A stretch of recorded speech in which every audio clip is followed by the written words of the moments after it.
सभी को नमस्कार। साथियों, आंध्र प्रदेश में पहले तेलुगु देशम पार्टी की सरकार थी। चंद्रबाबू जी उसके मुख्यमंत्री थे।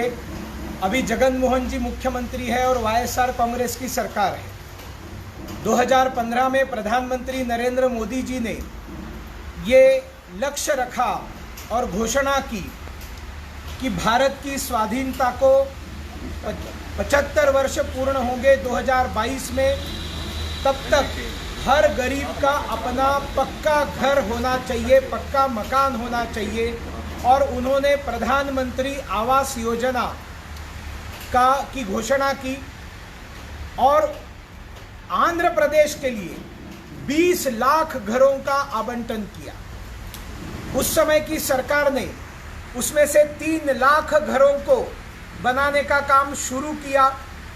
गरीब लोगों के लिए घर बनाने के लिए अधिकतर पैसा केंद्र सरकार देने वाली थी, कुछ पैसा राज्य सरकार देने वाली थी और बहुत ही कम अमाउंट ये गरीब को वहन करना था अपने घर के लिए। लेकिन रियल इस्टेट वालों के चक्कर में, भ्रष्टाचार करने के चक्कर में चंद्रबाबू जी ने विदेशी कंपनियों से टेक्नोलॉजी ले रहा हूं इत्यादि सारी बातें बताकर उन्होंने घर को महंगा कर दिया, गरीबों को बैंक से लोन लेने पर मजबूर कर दिया।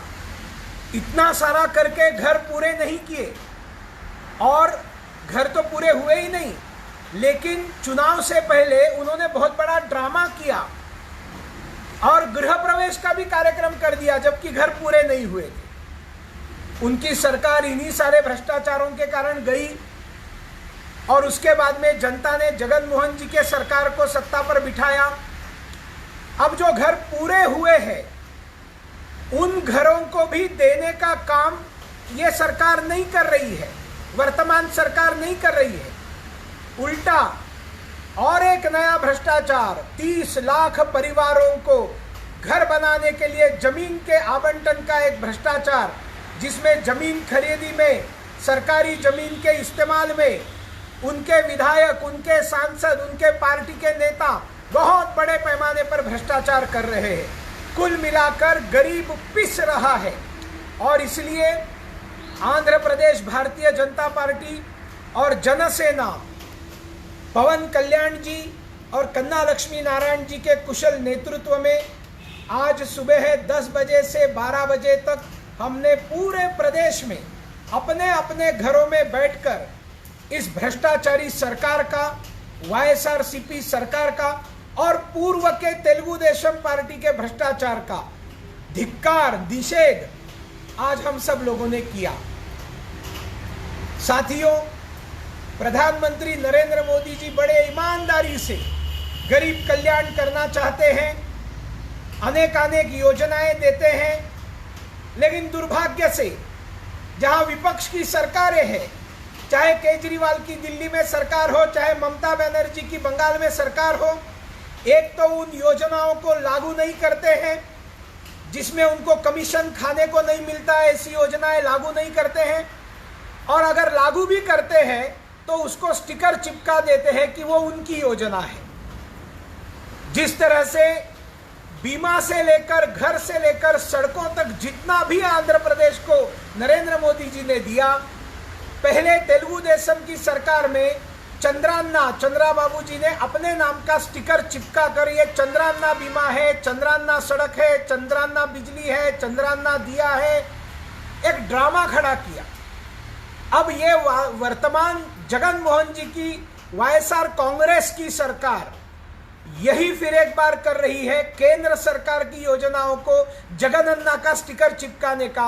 ये सारी आंध्र के नसीब में स्टिकर चिपकाओ सरकारी मिल रही है, काम तो मोदी जी कर रहे हैं। साथियों, हम सब लोगों ने मिलकर खड़ा रहना चाहिए और इस भ्रष्टाचार का, इस झूठ का, इस पाखंड का कड़े से कड़े शब्दों में निषेध करना चाहिए। और इसलिए मैं निवेदन करता हूं, हमारे पार्टी के प्रवक्ता जीवीएल नरसिंहा राव जी, जो राज्यसभा सदस्य भी है, हमारे आंध्र प्रदेश बीजेपी के नेता भी है, वो अभी इंग्लिश भाषा में यही सारी समस्या को आपके सामने विस्तार से बताएं। आइए जीवेल Narasimha Rao. Thank you, Sunil ji. Today, Bharatiya Janata Party in Andhra Pradesh is holding a statewide protest along with Janasena led by Shri Pawan Kalyan. This protest is against the manner in which the two regional parties in Andhra Pradesh, the TDP, which was in power until 2019 May, and the YCP, which is in power in Andhra Pradesh currently. Both these state government, both these parties, both the governments led by these two political parties have cheated people of Andhra Pradesh. Prime Minister Shri Narendra Modi ji has sanctioned more than 20 lakh houses for under the Pradhan Mantri Awas Yojana in urban areas of Andhra Pradesh. This is the highest allotment and sanction received by any state in the country. Honorable Prime Minister, with the vision of providing free housing for all by 2022, has unveiled his vision in the form of Pradhan Mantri Awas Yojana. The previous TDP government in Andhra Pradesh indulged in wide and rampant corruption even in the implementation of this scheme. Their cadres collected money from the allottees who are actually poor people who cannot afford even to pay any money, and the houses which could have been given completely free of cost. By indulging in rampant corruption and spending unwarranted amounts on construction, the TDP indulged in corruption and paid huge sums of money to contractors, which was fleeced from the poor people of Andhra Pradesh. And the present government is not allotting those houses that were built in the previous regime, because this government does not want the previous government to get credit. I want to tell both the regional parties, the credit for the scheme should only go to the Prime Minister Shri Narendra Modi ji and the BJP-led NDA government at the center, which has sanctioned 1.05 crore houses for the poor all over the country and 20 lakh houses for Andhra Pradesh alone.